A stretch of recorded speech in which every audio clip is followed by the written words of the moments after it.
All right, you're on. Thank you.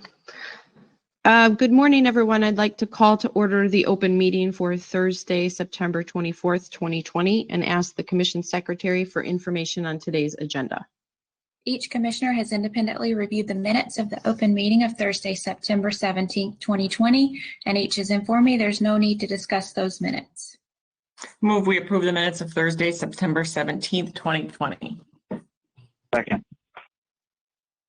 All in favor? Aye. Aye. Each commissioner has independently reviewed the agenda, and each has informed me there's no need to discuss the notices associated with agenda items 2 through 5, or the suggested minute associated with agenda item 6, accepting We Energy's proposal to extend voluntary design assistance program into 2022. And there will be no discussion on agenda item 10 today, as docket 6680AF100 will be laid over until a later date. Move we approve the notices of investigation or the notice associated with agenda item 2. Second. All in favor? Aye. Aye. For agenda items 3 and 5, I move we approve the associated notices of proceeding. Second.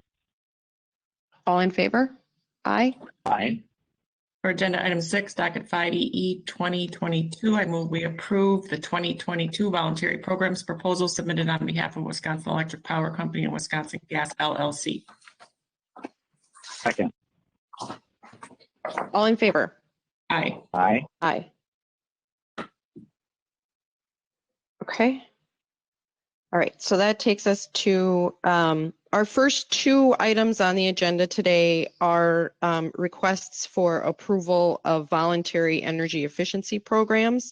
The first was filed by Northern States Power Company, and they are proposing to remove the pilot program designation and implement they want to offer additional bonus incentives to targeted commercial customers, and those are the two changes that they're proposing for these first two items on our agenda. Investor-owned utilities have the ability under Wisconsin law to seek approval from us additional voluntary energy efficiency or renewable programs, and those programs are in addition to statewide focused programs. So for the NSP program, they have operated since 2009 voluntary programs that offer bonus incentives, and these are incentives on top of what customers would be able to get from Focus. We most recently approved the continuation of these programs into the 2020 program year, but we added the condition that they submit an evaluation plan and update their performance goals with increased performance expectations. So what's in front of us right now is for 2021, they want to continue their existing programs with the same budget as in 2020, and continue to provide those bonus incentives to all of their customers that participate in Focus Home Performance with Energy Star program. They would continue to pay bonuses equal to 60% of the Focus incentive, and it would be capped at 90% of total project cost. They're also they're proposing to continue bonus incentives on the commercial side, and those would equal 50% of the Focus incentive, and that would have the incentive capped at $4,000. They're proposing two changes to what they refer to as their mid-market program for 2021. They'd like to remove the pilot designation. They started this program back in 2018, and it was set up to be a 4-year pilot program. And so they'd like to remove that pilot designation and mostly for certainty for the market and for their program staff as they look to do long-term planning And then they're also requesting to add a bonus incentive for commercial customers through that middle market program in 2021. So as is the case with all of the utility voluntary programs, commission staff go through and they analyze and they use the framework that's set out in state law to ensure that these voluntary programs are in the public interest. And I'll just give a shout out to staff again. I think, you know, a lot of people don't understand the volume of work that comes through the commission. And, you know, it might seem like we get on and we power through these in a matter of, you know, a half an hour or an hour long meeting, but what the work that goes into that is pretty substantial. So thank you to staff for your analyses on all of these. And they go through and they sort of ensure that the programs that are being requested aren't overlapping with focus in ways that would be not within the public interest, and that these programs have the appropriate measures and evaluation criteria to ensure that this is a good use of spending customer money. So I think the first decision we have in front of us is whether or not to allow NSP to remove the pilot program designation for the 2021 program year. And for this, I think that that's fine. I think the certainty that it would provide, particularly NSP staff, makes sense. It seems to be doing what it's been intended to do. So for this one, I was at Alt 1 to allow them to remove the pilot program designation. Commissioner Nowak? Yep, I agree with that. I think they've, you know, this has been, they started this off, I think, well, small and targeting different groups, and they've expanded it, I think, very thoughtfully. And it's time to now let it take that designation off and let it continue to grow a little more here. I think they've done a good job. They do coordinate very well with focus, it appears, and they seem to be targeting a part of the state that has been underserved as well. So I agree with alternative 1. Okay, Commissioner Huebner. Great. I wanted to just take a minute to make some kind of opening remarks about these voluntary programs as a whole. So as we know, the last energy efficiency potential study that we did for the state showed that we can cost effectively achieve more energy efficiency in Wisconsin than what focus alone can do. I'm certainly grateful for the chair's leadership in requesting to double the focus on energy budget in the next biennium. But I think there are additional avenues to achieve these energy savings from these voluntary programs. And I'll note that we just recently received a briefing about the Wisconsin Energy Distribution and Technology Initiative report, which all the major investor-owned utilities were part of. And that report made numerous recommendations to expand funding of energy efficiency and demand response programs. And I think these voluntary programs are the types of places where we can make that happen. So I wanted to make a point that I would like to see the utilities bring forth even more additional innovative voluntary offerings to help Wisconsin capture even more energy savings cost effectively. That report also recommended considering performance incentives to encourage the utilities to reach ever higher and achieve more and more savings. A number of our neighboring states are doing exactly that. And then finally, we know that COVID has increased the need to support low and moderate income customers. And I think going forward, as we look at making their energy bills more affordable, helping them lower their usage and be more efficient is a key strategy there too. So I will be supporting the specific initiatives in front of us. I think they're all steps in the right direction, but I think that we can do a lot more. I think our potential study shows there's a lot more cost-effective savings we can be achieving. And so I will be looking forward to working with staff and utilities on a more comprehensive approach going forward and willing to consider performance incentives to achieve more savings. So with that opening statement, on this one, I would join you both on alternative 1 for this removing the pilot designation. Thank you. Thank you both. Okay. Thank you, Commissioner Huebner. Would you be willing to take on the rest of the decision points? Because Yeah, I certainly would. my vision's going from bad to worse. Okay, thank you. Okay. Thank you, Madam Chair. So the next decision point is on page 10 of the memo, which is the MMP bonus incentive. And I was at alternative 1 to accept NSPW's request for an additional bonus incentive for customers participating in the commercial CCP as a result of targeting by the mid-market program. Chair Bach. I was also at Alt 1, accepting their proposal. Okay. I am as well. Okay, great.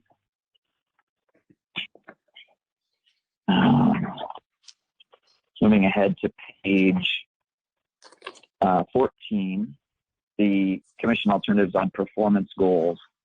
I was at alternative 1, require NSP to submit for commission staff approval by November 1st, updated voluntary performance goals, which decrease performance expectations for residential CCP to reflect the declining benefits due to lower avoided costs. And just a piece of background for those listening, the avoided costs that flow through the entire Focus on Energy model have declined over the years as the cost of energy in the MISO market has declined. So this would essentially just level up that for this voluntary program and have NSPW take that into account in setting their performance goals. So I was at alternative 1. Madam Chair? So for this one, I actually was at Alt 2. Okay. Just because we've ordered that the evaluation work group review avoided costs annually and present those results. So in my mind, I thought rather than require them to come up with different goals, which might be changed in the near future because of lower avoided costs, I was going to hold off at this point in time. So I was actually at Alt 2. Mm-hmm. Okay, Commissioner Nowak? Yeah, and I'm also at Alt 2. I know the avoided cost part's going down, but my first reaction is, well, why are we going to lower the standard? Maybe we need to maybe they need to keep it where it is and look at, is this, do they need to tweak the program, modify it, whatever, in relation to the avoided costs rather than just ratchet down where they need to go. And I think we should wait for the reasons Chair Bach said. So I'm alternative 2. Okay. Okay, I'll just remain at alternative 1, but great. Moving on. So okay. Page 15, the EM&D, which is evaluation plans, evaluation measurement and verification. So I would, I know staff said they are expecting NSP to file this, but I would go ahead and just put it in the order to require them to submit an evaluation plan by November 1, 2020, as they've done in the past. Madam Chair? I would also, based on the last docket or the last item on today's agenda, if that's any indication of how utilities sometimes listen to our order points, I agree that they've done a good job in submitting plans in the past, but I would just formalize it and make it a requirement. So I'm also at Alt 1. Okay. Commissioner Nowak? Yep, same place, Alt 1. Okay. Okay, so then our final decisions here on this pilot program, on the residential CCP program, I think we would be then at alternative 2. No, we would be at alternative 1, accept NSP's proposed CCP with no changes. Okay, Madam Chair? Yes. Okay, and Yeah. Commissioner Nowak? Agreed. Yep, I'm in Okay, all and one. then okay. And then for the commercial, I was at alternative 1, accept the proposed CCP. Madam Chair? So now, because I would not require them to update, yeah, right, yeah. So then that Yeah. would be alt 1. Yeah. Yep. Yep, I agree. Commissioner Nowak? Yep, I agree. Okay. Commissioner Nowak, do you want to make a motion? Yep, I move in docket 4220 EE 2021. We accept the request to implement the 2021 voluntary energy efficiency programs filed on behalf of Northern States Power Company, Wisconsin, pursuant to our discussion today. Second. All in favor? Aye. Aye. Okay. Thank you, Commissioner Hebner. Sure. I think the next one's pretty short and sweet. The next is agenda item 8. It's docket 6680-EE-2021. This is Wisconsin Power and Light's proposal for voluntary programs, 2 programs in particular, the Enhanced Low Income Weatherization Program and the Sense Pilot. The Enhanced Low Income Weatherization provides bonus incentives to low income customers. And going back to the beginning of when they proposed this, they initially proposed to serve 50 customers in 2018. Then they came back and they asked to serve an additional 50 customers with additional money. We approved that, and then they came back again and asked to serve an additional 50 customers using unspent funds from 2018 and 2019. It looks like this particular program is having a hard time sort of leveling up to where they would like it to be. And in large part, the utility indicates that there are some language barriers for a lot of the customers who would be eligible under this program. So using that 50 customers per year as kind of a benchmark, they reported a total of 30 homes completed in 2019.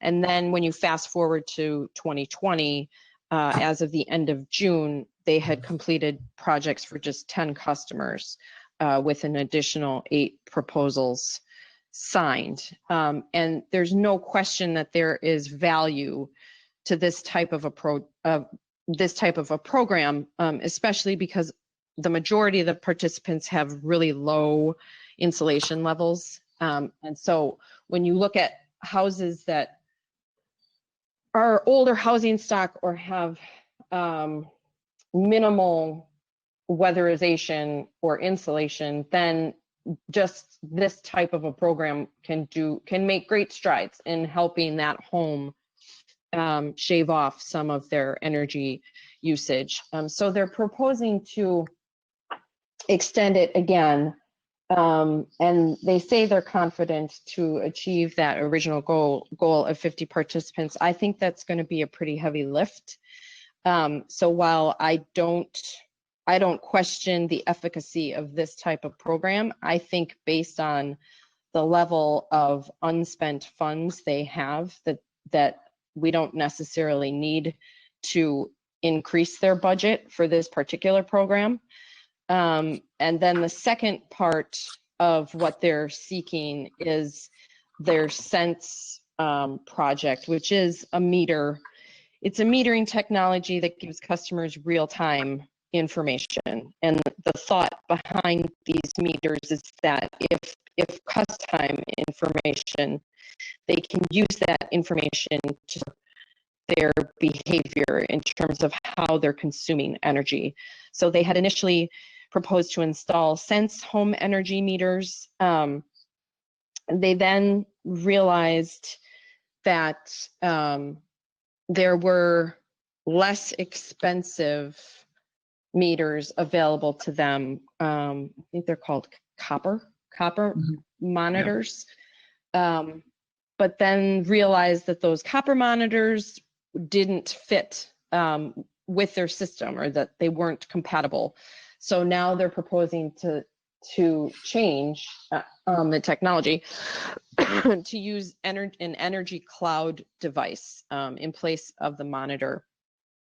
And this energy cloud kind of fall right in the middle. So they're more expensive than the copper, but they're less expensive than that original Sense meter that was a part of their program. So it looks like the program itself it makes sense, and they're getting good data to try and better understand how consumers react, or if they react when they have that real-time information. So that was kind of a long-winded way to get to the first decision that's in front of us. And that is for this enhanced low-income weatherization budget. They're seeking $35,000. And again, this has nothing to do with the efficacy of these types of programs. I just think we are in very strange times. I'm at Alt 2. I would not allow them to have the additional money. I would simply direct them to fund their 2021 program entirely from unspent funds. Commissioner Nowak. Yeah, thanks. Both of these programs, I think we have a lot to learn from. I mean, the low income weatherization's been, I think, around longer than the Sense, but there's obviously been hiccups in getting it installation, and I think COVID has had a lot to do with it, but it's not taken off as aggressively as the utility had hoped for a variety of reasons. And I think that we need to continue to really be vigilant about them reporting and seeing if this is worthwhile in the long run, or how can they tweak it to reach more people. But based on, I definitely think it needs to continue, and I would like to see it. I'd love to see them meet their goal to get 50 people by the end of this year. We know there's a need for it. I was willing, though, I know they have unused funds from previous years. I was willing to add another $35,000. Again, it's just budgeted. If it's not used, it carries over. That's if, I guess I'm going to try to be optimistic. And if they reach that goal and things take off, maybe I'm feeling a little optimistic today. I was willing to just allow that $35,000 to be in the budget. And again, understanding it carries over if it's not used. So. Okay, hope springs eternal. I'm trying. I like it. Commissioner Huebner. I also was at alternative 1, actually, to go ahead and allow it. They have 429,000 carried over, and they're asking for 35,000 more, so it's not that big of a dollar impact. My number one recommendation on this, I know that they've been working with Focus. I really think WPNL needs to work with the weatherization agencies in their service territories. Outside of Focus and outside of this, there's an entire infrastructure funded, through the federal government and through our public benefits programs, supporting mainly community action agencies and other nonprofits that are delivering low-income weatherization. And I gotta think that there's a backlog of need at this point in time. And so I would strongly suggest WPNL find those agencies and work with them, because I think that's going to be a ticket to finding customers. And I'm hopeful that this program can get really kicked off, as we've all stated. So I was at alternative 1 there to go ahead and allow the extra 35,000.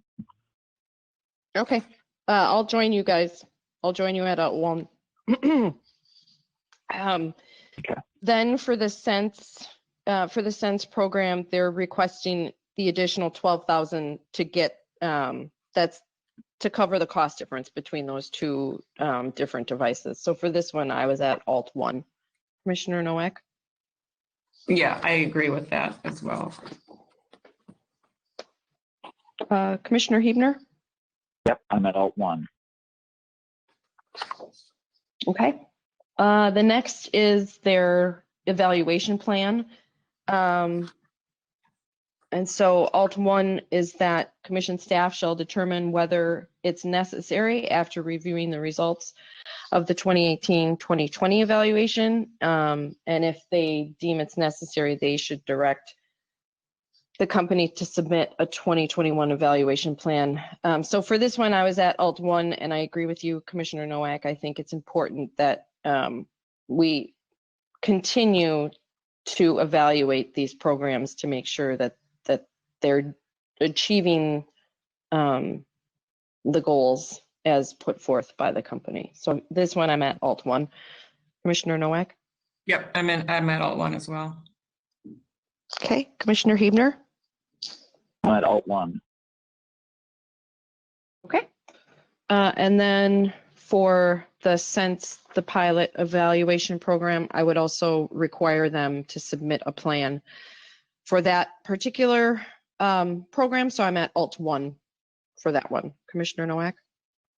I agree. And just a quick note, this one is, I think, going to be really interesting as it evolves. You know, we hear a lot when we used to go to conferences and talk with our colleagues about this stuff. And, you know, we say, well, people will change behavior, and this is really putting a test to it. And I think one of the stats in the memo, we saw like the average customer average saving was like 1.6% of their energy usage a month. And, you know, that didn't strike me as a lot, but they said it was in line with the literature. And I'd like to see it, you know, what is that translated on the average dollar basis? And is that really enough to motivate? It's probably less than a pumpkin spice latte at, you know, Starbucks. Is that enough to motivate someone to really change behavior? Because, you know, we like to talk that all this behavior, at least at the residential, is going to get changed. And I'm really curious to see how it actually plays out in practice. So curious to continue to see these evaluations. Mm-hmm. Agreed. Commissioner Hebner?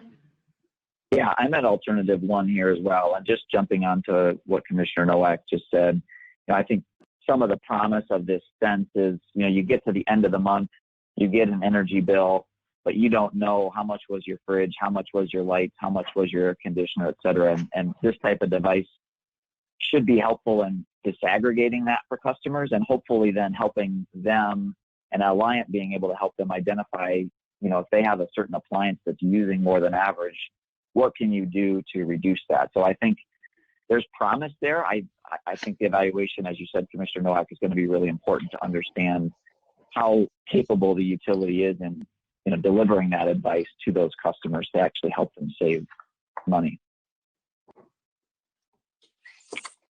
Yep. Okay. All right. So that brings us then to our final 2 decision points. So for the enhanced low-income weatherization program, just a point of clarification. So is the correct alternative alt 2 because we're requiring the evaluation plans? That's the way I read it. Or is it just, are we at alt 1 since we're not actually making changes to, for instance, the budget? I mean, I think we're just more at, we can make up an we're at alternative where we just move to accept their proposed program consistent with our discussion. Okay. Yeah. Okay, good. Because I toggle between the 2 and I just get myself all turned around. Yeah. Okay. Yeah. Okay. All right. So same thing for the Sense pilot. So we ready for a motion then? Yep. I am. Ready. Okay, docket 6680 EE 2021. I move we approve the Wisconsin Power and Light Company's conservation activities and voluntary utility programs for 2021 pursuant to our discussion today. Second. All in favor? Aye. All right. That brings us to our last item on today's agenda. And I'm going to ask Commissioner Nowak if she'd be, especially since she's feeling optimistic today, because this one really made me crabby. Yeah. So if you would be willing and able to lead us through, I would really appreciate it. Sure. Yep. I'll take a shot at this one. Okay. This is docket 4625 WI 100, investigation of the city of Pewaukee's water utility for some cost overruns regarding a construction of the Still River well and associated well house and reservoir. We often, I'll just start off, we often, it's not uncommon for us to get investigations or instances before us where whether in the course of a rate proceeding for any utility, our staff doing their job and due diligence discovers that the utility has maybe constructed something without authorization or it went over. This one is quite remarkable in what I've ever seen. There's a lot of issues in here. This is more than just, hey, they went ahead and built a little something extra and forgot to ask us, or maybe just didn't know.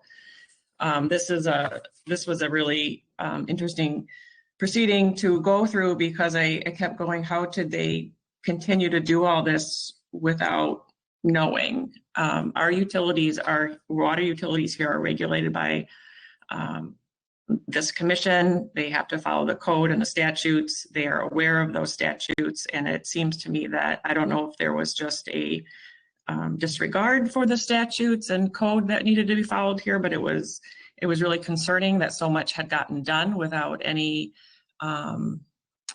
consultation or discussion with us. So I'll walk through it really quick. This started several years ago, back in 2012. They filed an application to construct a well and some associated facilities due to, I think, the economic downturn and some other issues that arose at the time. They did not build everything at the time. They just built the well. They didn't they didn't construct the associated well house and pumping facilities at the time in 2012. The budget at that time for all of the facilities was $1.5 million. Jump ahead a few years, they decided it was then time to build. Back in 2012, there even was some issues with some cost overruns with the well building. They did notify commission staff at that time of the cost overruns. I think it was, I can't remember the exact amount off the top of my head. They did let staff know about some of the cost overruns at that time, but that was the only cost overruns that they went ahead and notified staff about. Then again, let me check my other notes here. 2019, they filed, that was their rate case. Sorry, wasn't 100% to discuss all the background here. So I drew myself a nice little chart. 2012, again, they filed that rate application. 13 is when they notified of about 420,000 cost overruns. 2019, they filed their rate application. And during that rate application is where staff saw a lot of the facilities that had been either expanded in size or they hadn't even asked for construction authorization for and went ahead and constructed. So in the total, they went 79% over budget. And we typically put in, that 10% clause in the construction costs that is basically your cushion, but we going up to 79% without having any really little justification going through what they did. When I looked back and after I read the whole record, this is how I summarized what the utility did here. They either exceeded what was approved in the construction authorization and failed to notify the commission, except in that one instance that I noted. They modified, in some instances, significantly what was approved in that original CA without notifying the commission. They provided little to no explanation as to why they didn't notify the commission. For some modifications, they did provide explanation, unexpected engineering needs, et cetera. And that's something we see all the time, and we know that's going to happen. But for others, there was no explanation or justification was provided, except they also said that this was a really large and complicated project, which to me begs even more oversight rather than less oversight, which seems like what happened here. And then finally, they constructed facilities that they never sought approval for and aren't even using today and can't say that they will even know that they will use in the future. Again, sometimes we see that they construct something, but yes, it's being used, but they have things that are constructed that aren't even used and useful and have not, at least in the data responses to staff, have not said that they have a plan to use in the future. So to me, this is, persons who run the utilities, they are entrusted with the public dollars, the ratepayer dollars. I don't know what happened here, but this was, not a good use of the public's dollars here and the ratepayer dollars here. The reason they come to the commission with that the legislature put these procedures in place is so that people like us can help keep an eye on the spending of ratepayer dollars to make sure what is being spent is actually being used. And ratepayers their dollars aren't going to things that, like in Pewaukee, are just sitting there and not being used. So what makes it more difficult in this case is because it's a municipal owned utility and not an investor owned utility. The very people, we don't have the shareholders to pick up this excess cost. It still has to get picked up by the ratepayers and or taxpayers if the city of Pewaukee wants to kick in. So while I'm just not satisfied with the answer that I'm going to give here, because I wish there was someone else that could be more penalized by it. Now, fortunately, this utility had a large that has helped cushion, I think, overruns in this. Not some of the utilities wouldn't be in that where they could assist and have that money help provide cushion of below. But I think that we need to, in my position on all this, I know staff, when they did the rate case in 2019, they went through and there's a chart, I think it's table 3. There's a table 2 and table 3 in the memo that shows all the different costs, and staff had excluded about $1.2 million in costs from their rate case. And the utility said they'd live to fight another day basically on that, and will come to us and maybe ask for that in a future rate proceeding. And staff is now looking for direction from us on what to do in that future rate proceeding because they plan to come in 2021. I went through that chart and I looked at it again, and I have a hard time finding any reason to allow any of those costs to be recovered.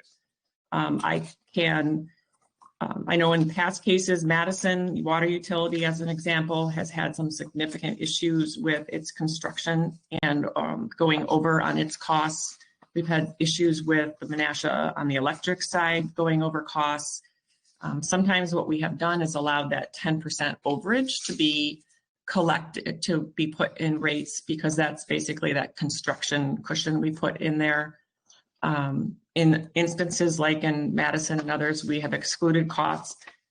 To me, it's just particularly, if we're not going to enforce the rules we have, then I don't know why we have them. So I think we should exclude the costs here that staff have identified, the $1.2 million. And the utility is going to have to figure out a way to absorb those costs and spread it out. And I really hope, I'm sure no one from the city of Pewaukee is listening to this, but I really hope that this ratepayers and citizens of the city of Pewaukee are, brought to more attention about, the use of these dollars and what's going on in their city. So I think that from a alternatives side, we also, will send letters of reprimand and et cetera. So on page 12 is our first commission alternative that's teed up. I don't know if you guys have any opening comments before we get into some of the alternatives. Yeah, thank you, Commissioner Nowak. When I read through this and I kept looking back at the information, first of all, these particular cases get me really crabby. And first and foremost, it's because exactly what you pointed out. We don't have shareholders to go back and say, you know what, you bore this risk. And as a result of the imprudence and the mismanagement, you're going to eat some of these costs. It's the same captive group of people who are on the hook. And that's why these cases make me so crabby. And as I was reading it, I was thinking, this is like a teenager asking their parents, can I have the keys to the car to go pick up my friend? And then they go and they pick up 17 friends and they lose all the tires on the car and they get into a car accident and they need to fill up the tank and they come back to the parents' house, 3 months later and say, I just took a tour with my friends across the country. By the way, you need to pay for the car. You need to fix it. And I forgot to tell you that, I robbed a bank to pay for the gas. So can you cover that for me? I mean, it's just ridiculous. They come to us one time and they seek approval. And then to your point, you're either mismanaging a giant complicated project or you're disregarding managing a giant complicated project. Neither alternative is a good alternative for the people of this municipality. And the last thing I'm going to say is I wish there was some way, somehow we could inform the residents of this type of mismanagement, because they're really, sure, we'll send a letter of reprimand and we end up sounding like a broken record when these cases come to us that there is no compliance with the laws that are in place. But who do the residents know? Do they know that this is being mismanaged to this level? I don't know. It's really frustrating. Yeah, I was, when I was still thinking about this morning, going, I know, like I said, I wish the city people in the city were listening so they knew. I think a couple of years ago when we had a water utility with mismanagement, we made sure we held the hearing up in the area. So that's something we continue to do in the future and make more notice of it. So, this is one way to bring more awareness when if there's a hearing on the issue, have it out in the actual area where it takes place. Mr. Right, Keepner? that's a good idea. I have no further opening comments. Thanks. You don't want to pile on? Okay. I'm good. All right. So getting to some of the commission alternatives here, I was definitely at on page 12 sending a letter of reprimand to the utility. I was also at alternative 5, which is 4 and 5 were close, but 5 says after receipt of the letter of reprimand describing the measures. I think we can do 4 as well, but 5 seemed to make sense to me here. I also want to add another one to it because it's something that we did, again, in the Madison case is, I don't know where this, I hate to, I'm not a big one on reports, but obviously this utility lost our phone number apparently and doesn't know how to contact us. So I think we need to have some quarterly reports on the construction progress and spending. They have in their pending docket 4625 CW 119 and any future construction dockets, at least for the next 2 or 3 years, if or until we, until they ask us otherwise. But I think we need to have at least quarterly construction projects filed from this utility on that, so it doesn't go years and they're buying land that we don't even haven't authorized. And that's the other thing we have. I know some of these are it's hard to maybe follow some of the rules and it's a little unclear, they're not sure. That's just when they have to pick up the phone or email staff. They're there to help them and navigate the rules. They're there not to, they're not there to enforce. They're there to help find it. And unfortunately, lack of communication throughout leads to a situation like this where we now have to do enforcement. So I would amend that alternative, add another condition to that alternative of the quarterly reporting. Okay, so you'd be at Alt 2 and Alt 5 with the added requirement of quarterly reporting.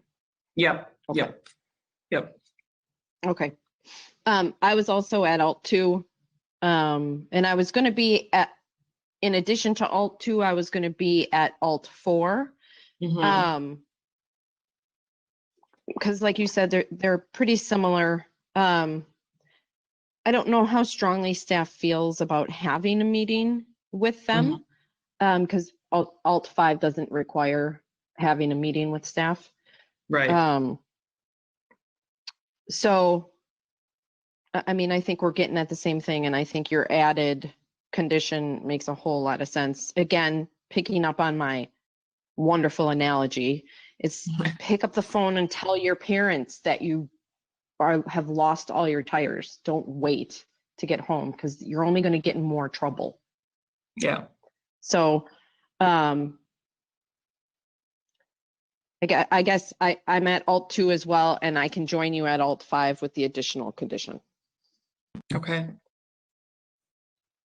And sorry to interrupt. I heard, is there a preference between a time period, Commissioner Nowak said 2 to 3 years, just for clarity in the order. Picking one of those two would be helpful. If you have Chair Bach, did you have a preference as to the duration of that quarterly reporting requirement? Till next Never Day? No. Well, it 3 might not, years they is might fine. not have, I don't know if they're gonna have construction. Maybe we should set the next, 2 construction projects, because we don't know when they're gonna do them, if they're gonna do them in the next 2 to 3 years. So maybe the next 2 Right. construction projects.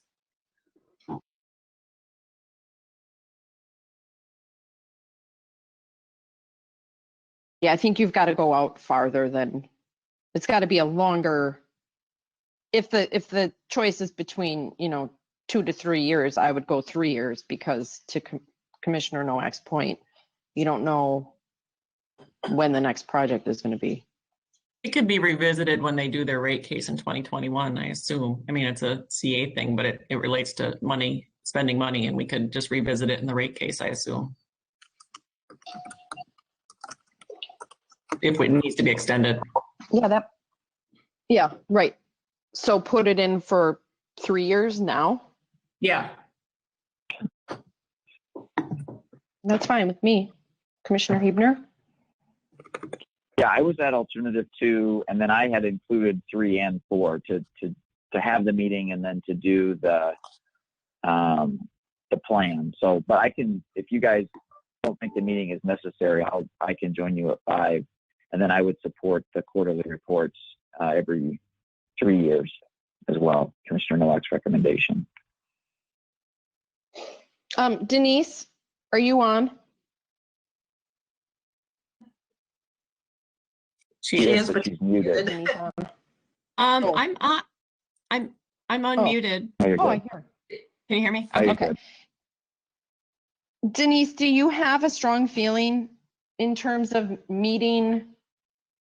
having a meeting with staff versus simply ordering them to submit their plan? So I'm not sure a plan is necessary so far as they understand the particular elements and what specifically you're looking for in a plan. I think that would be the benefit of a meeting, is to sort of guide them down a path as to what their plan should include. Just given what we've received from them so far, it might be a little open-ended without a meeting or without a direction from you as to what you'd like to see in the plan. Okay. Okay. I mean, I think we've all been, well, hopefully we've been clear that we want to understand. I think it's basic project management, right? So they've changed things, they've encountered cost overruns due to difficulties, and as Commissioner Nowak said, we understand that happens, but maybe the quarterly reports get at that problem, right? And that is when you receive the CA from us, you're required to report quarterly on your progress. What's the budget? What's been done? How many change orders are we talking about? What's the scope of the change orders? Because, purchasing land outside of authorization, you shouldn't have to put that in a plan. They should know that that's not okay. So maybe the reporting actually gives them the direction that we would be seeking from a plan. Yeah, I think they should also talk about what are they going to do to educate their employees and how are they going to, about what the rules are. What type of training do they do? What type of oversight do they do with any outside contractors, and communication do they have to make sure that they're both in sync to ensure that there's been approval and this is still in line with what the CA has authorized? You know, what level of communication do they have on that level? I think they should tell us about their plans for that as well. Mhm. Right. Do they realize that they're regulated? And if yes, what are they doing to inform the people that work there what it means to be regulated? That's one way to put it.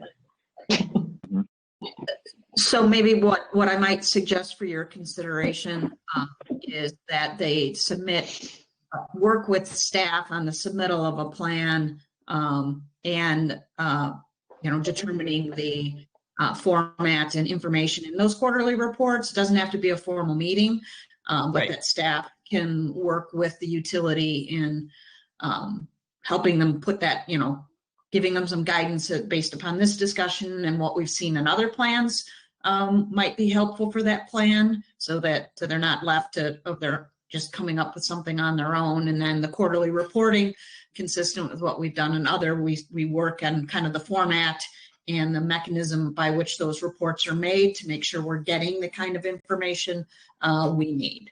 So I think you can probably stick with your Alt 2 and Alt 5 and just add sort of working with staff to Alt 5 and then keep the added alternative of the quarterly reports, if that works for everybody. That works for me. Sounds good. I do have one other question for clarification. When you would like the quarterly reporting, would that be on all construction authorized and the construction that was not authorized as well? What should have been, yeah. I think what Okay. should have been, right, yeah. Yes, yes, all of it. Thank you. And that quarterly reporting will go for 3 years, and the timing will be revisited in the 2020, the next rate case filing, or the 2021 rate case filing. Did I hear that? Yeah. Yes, yep.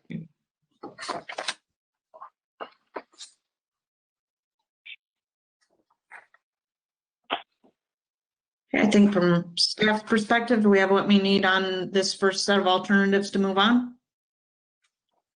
I see nodding of heads. Okay. Okay, the next one is regarding the notify of significant changes in project scope. You know, as I mentioned, this just kind of took off after they got their CA. One example is they increased the size of the well house reservoir from 50,000 gallons to 300,000 gallons. Didn't have any documentation, at least in the data response, as to why that was necessary. And then, of course, because they had to increase the well house reservoir, they had to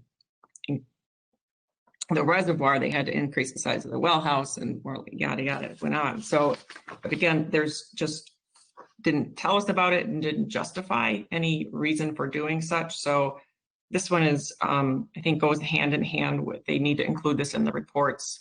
Previously, I'm at alternative 2, letter of reprimand, requiring them to, I think then the same conditions with the other one, requiring them to submit the plan with staff about what they're going to do, have it in place for 3 years and revisit it. I agree. And again, we understand that there are changes in all construction projects, but this was like going from size extra small to super size. And they didn't think once that they should tell us. So Right. I agree. I'll join you on that as well. Okay. The next alternative discussion point is rate recovery. Lots of alternatives for what we do here. It's broken down into the different components of some of the overruns. I was at, like I said at the beginning in my opening comments, we can either disallow everything that staff disallowed. There's also an option within here to allow recovery up to 110% of what was authorized. We've done that in the past. I'm torn on that because they didn't justify the full overage. You know, why give the 10% overage? There wasn't any distinction in there, but we do build in to just, as we talked about, there's always unforeseen construction changes and increased costs that come up during the construction process. We anticipate that. So I'm sure that some of what is in here is just due to some of the unforeseen that we can put into that 10% category. Curious to see where you guys are at on allowing either the cost overruns, all of it to be excluded, or allowing them to seek recovery up to 110%. And this is just for well number 8, the well house and related equipment. Yeah, I guess for me, what kind of pushed me to settle at the 110% is that we're not deciding on recovery today. We're letting them know what they can come forward and seek recovery. And just because we do understand that construction projects, we typically authorize that 10% overage, because we understand that these projects do have unforeseen circumstances associated with them. So for this one, I was at Alt 2, where I was going to allow them to seek recovery up to 110%. Yeah, that makes sense. So that's alternative. It's Alt 2. Yeah. And would you apply that across the board? Like, so their total project was the $2,055,000, I think. This is just for the well. well. Right. The well, just for the well? Yeah, this is just for the well. Well number 8. So it's well number 8, well house, reservoir, and related equipment. So it looks like my understanding is that the sub-alternatives in Alt 2, like the well number 8, that 17,490, that represents, I think that's is that a typographical error? Does that represent the 110%? Yeah, that was my question to staff, was how does the 10%, is it usually applied on a line item basis? Yeah. Because that's what the sub-alternatives do. And I was coming in, wondering about sort of the overall 10% overage, not guaranteeing that anything was prudent in that, but giving them some clearance to argue for prudency up to 10%. But I didn't know if it made sense to break out, each line item as the sub-alternatives did. So I see. Yeah. So the sub-alternative is just, it's enumerating what that 10% is. Yeah, for the individual for each component. sub, yeah. Yep.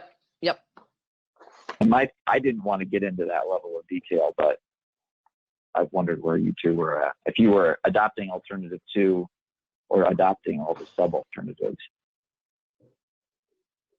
I was adopting all of the sub-alternatives just because to me it looked like that's what that number was. And I think it was to avoid perhaps to try and avoid confusion.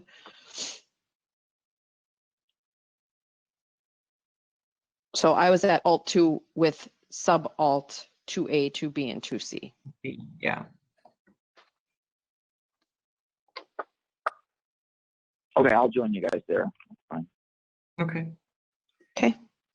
The next chunk of costs that we are going to look at for future rate recovery applies to the water supply main.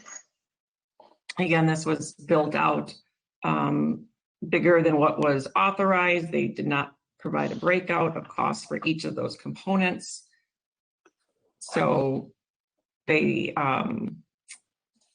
the total costs of the water supply main exceeded greatly what we had authorized, and segments I'm not even sure are in total service for all customers.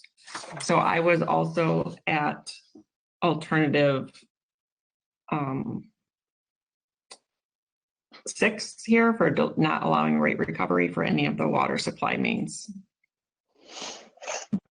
Okay, so for this one, I was at Alt 4 and Alt 5. So I was going to allow them to seek the 20,000. I was going to allow them to seek the amount in anticipation once it's placed in service. So I think given that, that's why then I added Alt 5, because I would delay it until, I wouldn't outright deny it. I would delay it until that main is placed in service and becomes used. Yeah. Yep. Yeah. So that's where I was. I was at 4 and 5. Maybe never. So. Yeah, that's Say that true. again, Commissioner Nowak. The problem with this one is like, well, they do say that they know when that's going to go into service. So I guess we delay indefinitely. They can't come, but someone's got to pay the contractors in the meantime. That's, I guess, their problem. But I'll have to figure out a way to fund that. Right. Right. Commissioner Huebner? I can join you at alternatives 4 and 5. Understanding that it might be, indefinite. Right. Right. And again, hopefully that gets scooped up in the quarterly reports, right? So we would know. Okay. Yeah, I can join you guys there. I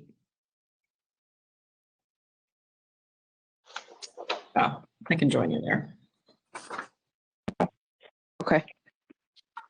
All right. There were some other miscellaneous costs not included in the utilities applications. We talked about the land purchase. They also purchased an emergency generator. I think that was about $50,000. There was $52,000, and then during the course of staff's investigation, they also found a $50,000 mathematical error. That one I think I'm fine with allowing. I'm more leaning towards allowing recovery of the mathematical error. Those are going to happen. It's an immaterial part of this overall construction process. But the generator wasn't really clear. I'm assuming it's it's there and ready to go. It seems to be used and useful. Hopefully, I haven't had to use it yet. I'm curious to see where you guys are at. I could allow that. The land purchase, that's been, first of all, we have 2 lots at issue here. Lot number 7, right? That was corrected in the memo. Okay, That was corrected, right? 7. Yep. That's the one where well number 8 is on it, and then half of that site is for this other future reservoir well that may or may not, the deep well that may or may never be built in the future. So I'm leaning towards allowing the land purchase on 1, but not on alternative 2, because again, that's definitely not used and useful. Emergency generator, fine. Alternative 4, I'm fine with allowing that in the mathematical error. That's exactly where I was. I was going to allow the rate recovery for lot 7 because Yes. it's presently used and useful. Right. I would not consider lot 10 to be used and useful, and that's consistent with where we landed on that water main. So I would also allow them to seek recovery just because of the value that that emergency generator added to the overall project. Mhm. And then the mathematical error, I agree. I mean, those happen and I understand that. So I would allow that. So I would be at alt 1, 3, and 4. Right. Yeah. Yep. That's where I was.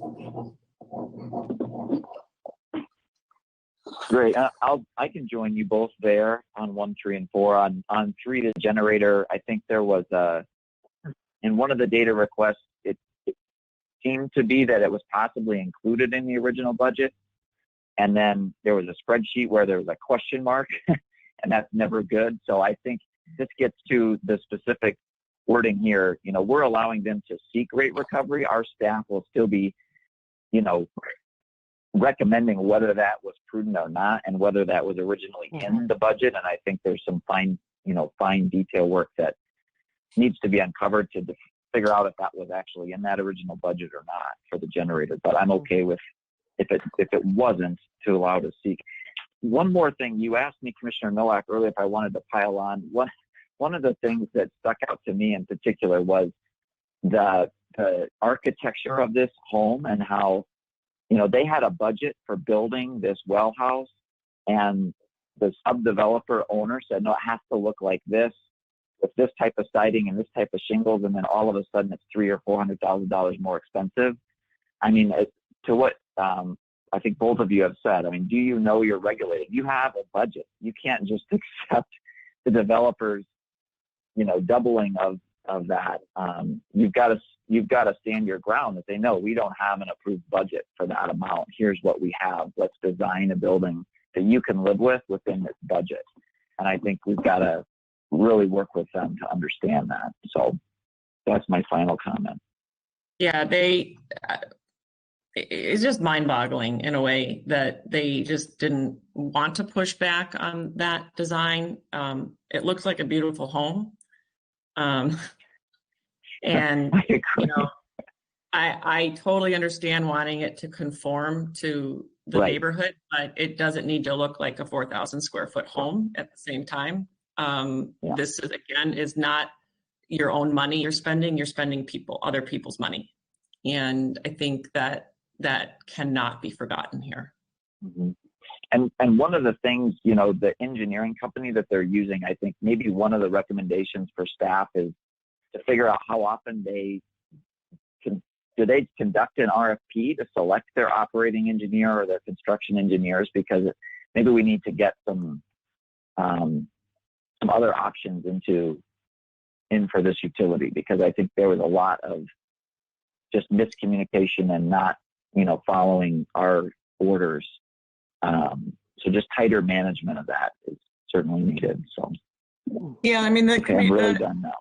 The engineering firm they used is, you know, very well known and has done these multiple times. So I'm not sure what happened there. That was also a mystery to me about what was the level of communication with them and about what was necessary, what was their proper role in this. I don't know what I don't know if they were a consultant and were asked to guide them through the process, or did they just were taking the orders and going to go build? I don't know, but something fell apart here. Yeah. Right. And like I said, it's neither answer is very comforting. They either flagrantly ignored our order and the fact that they're regulated, or they don't know how to manage a project of this scope, which also isn't very comforting for the residents of the city of Pewaukee. Yeah. All right, I think we've hit on all of our alternatives. Just one clarification, commissioners. While we won't know until we actually see Pewaukee's rate case filing, the question I would have for you is, the whole point of teeing this up was to get your guidance in view of when these issues come up, and I think we have that. And I just wanted to make sure, if the rate case is really just these issues, whether you want to see that rate case back, it would, barring anything unusual, it would normally be a delegated rate case. But I just wanted to circle back on that point. Obviously, if there's something unique that would otherwise remove the case from being a delegated water case, it would come to you. But I just wanted to confirm that it was our expectation to take your decisions today and then implement them and have that case remain a delegated case, unless you would like to see it back for these reasons.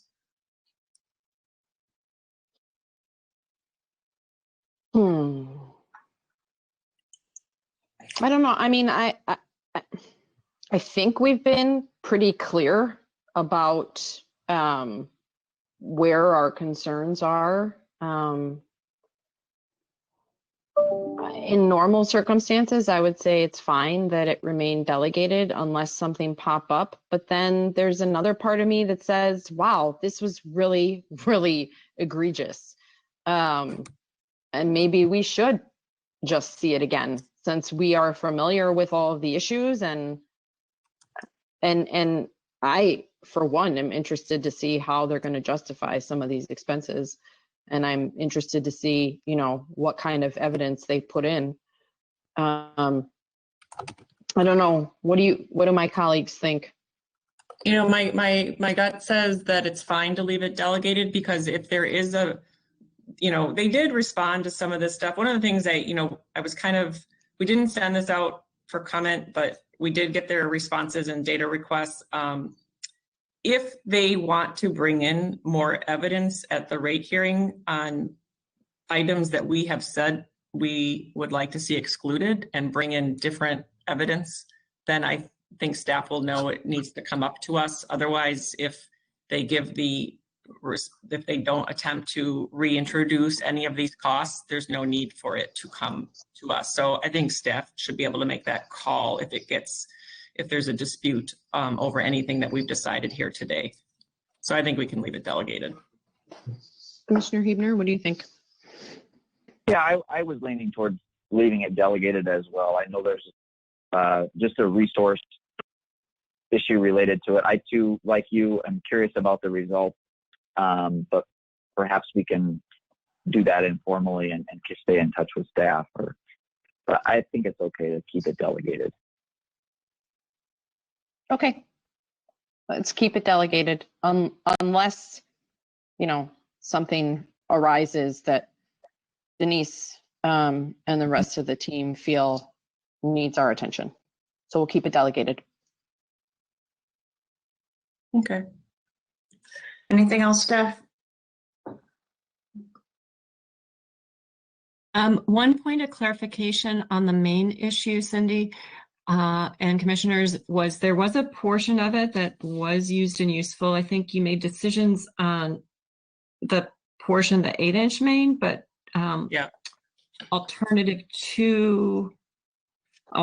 1 and 2 include looking at the piece that is used and useful. The one is looking at that, so alternative 2 would look at that piece. What page was that on? Page 22.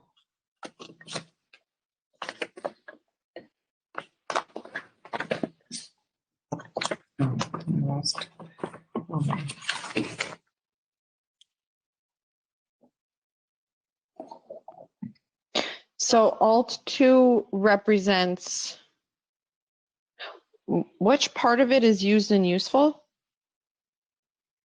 So the pieces that are not, the pieces that connect to the existing well and our transmission to the reservoir and the well house, the piece that's not used and useful is the piece that goes from that infrastructure to a future well site.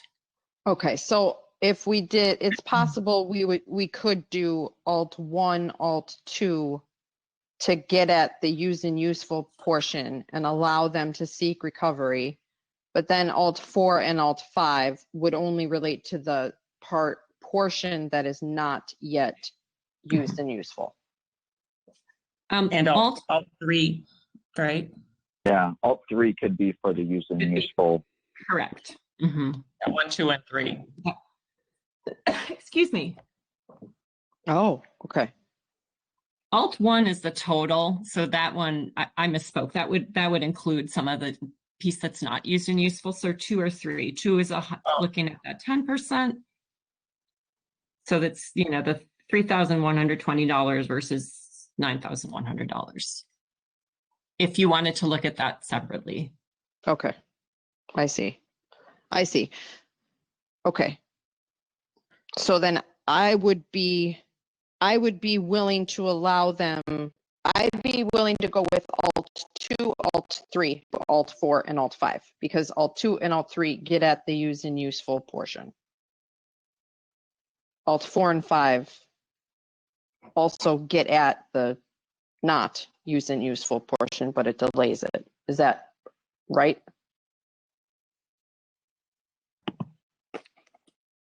Denise, are you looking for us to choose either 2 or 3, either a 10% Yes. or the 9,100? Or the full amount, that's correct. Yeah. That represents the 10% above. Yeah. For the portion that's used and useful. Yeah, I think I would be then at Alt 3 if it's used and useful. Not the I would then- be as well. Okay, so the 9,100 in Alt 3 includes the additional 10%? That's Right. correct. It's the entire overrun amount. For the used and useful portion. Right. Got it. Okay, so then we don't need Alt 2. I understand. Right. Okay, so then I'm at Alt 3, 4, and 5. Yeah, me too. Yep.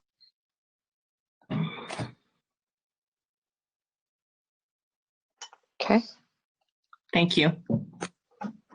sure. Good clarification. All right. No more questions. Then I'll move in docket 4625 WI 100 that we modified some of the listed alternatives related to the investigation of total costs and cost overruns associated with the city of Pewaukee's water utility construction of Still River Well number 8 and associated well house and reservoir is pursuant to today's discussion. Second. All in favor? Aye. Aye. Aye. Okay, that's our last official business for today. Thank you, Commissioner Nowak and Commissioner Hebner, for helping me. Our next open meeting is scheduled for Thursday, October 1st, 2020 at 10:30 a.m. May I have a motion to adjourn? I move we stand adjourned until that date and time. Second. All in favor? Aye. Aye. Okay, we're adjourned. Thanks, everybody. Thanks.